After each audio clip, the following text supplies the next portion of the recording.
Yo, what's going on? Mike from Mike Talk Sports. Charles Do Bronx Oliveira gets it done via first round TKO versus Beneil Dariush in what is arguably the best performance of his entire career. He barely took damage last night, and now he is set to make his rematch against Islam Makhachev to recapture the 155 gold. In today's video, I'm going to be somewhat analyzing this Beneil Dariush versus Charles Oliveira fight, what Charles could take away from this fight, and what should his new game plan be going into the second Islam Makhachev fight. Charles is never a guy who has been known for really good takedown defense, and this definitely came to a head early on in this Beneil Dariush fight, and it was starting to make me really nervous. Oh man, is Charles Oliveira just going to be content with working off of his back, even though he had some really nice ground and pound off of his back against Beneil Dariush last night? He simply was not going to win that fight or a fight with Islam Makhachev, being content with staying on the ground. But something hit Charles Oliveira last night. This realization of, wait, I can get back to my feet. I have this incredible Brazilian jiu-jitsu.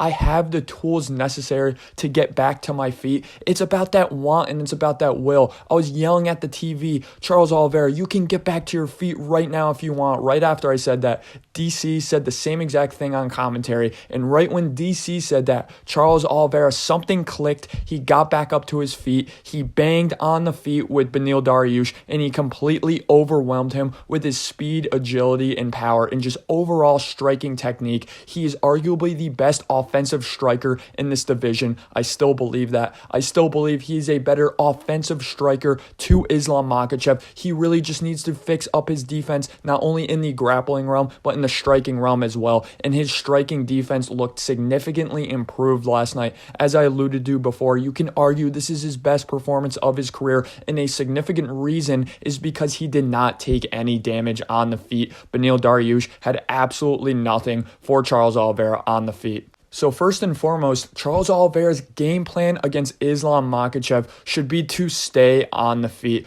I know that's kind of counterintuitive to Charles Oliveira's entire career, being the most decorated submission artist in UFC history, but now he has this confidence. He knows he's the best striker in the world at 155, so there's no reason to not stay on the feet. As good and as decorated of a grappler that Beneil Dariush is, Islam Makhachev has better top control and is simply a better grappler in MMA when having top control, which is another reason why that Charles Oliveira really does not want to be on the ground with Islam. Now, if he can offensively grapple and be the initiator in grappling sequences, I don't necessarily think it would be a terrible idea if he tries to do something like get Islam Makhachev's back like he did in his fight last night against Beneil Dariush. He almost took his back and choked him out with the rear naked choke, but then he switched and chose to finish him with the ground and pound. I don't think that would be necessarily a bad idea, but if Charles Oliveira can be really heavy in his takedown defense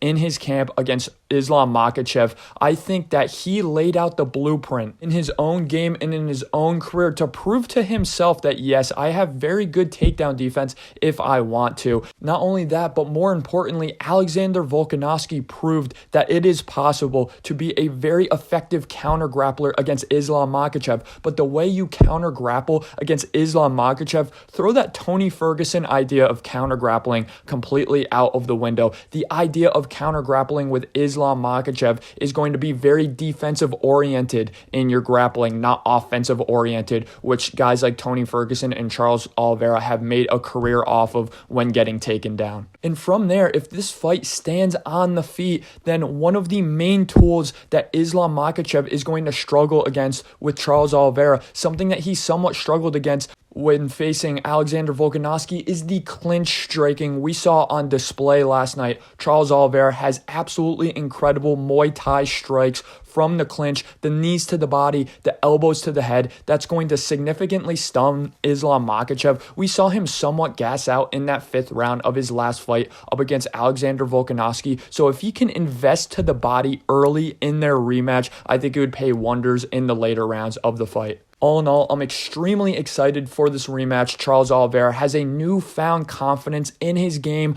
up against a grappler. That's the thing. His confidence against great strikers has never been a question for Charles Oliveira, and while he does have wins on his rise to the top of the division against really good grapplers, against guys such as Kevin Lee, he still had not proven really to be a really effective counter grappler in terms of the takedown defense, in terms of the scrambles, in terms of the ability to get back on your feet, and he finally displayed that last night, and I think it's going to be huge up against his fight with Islam Makhachev. Thanks for listening, guys. Let me know in the comment section below, what were your thoughts on Beneil Dariush versus Charles Oliveira, and does he have a better shot at beating Islam Makhachev this time around?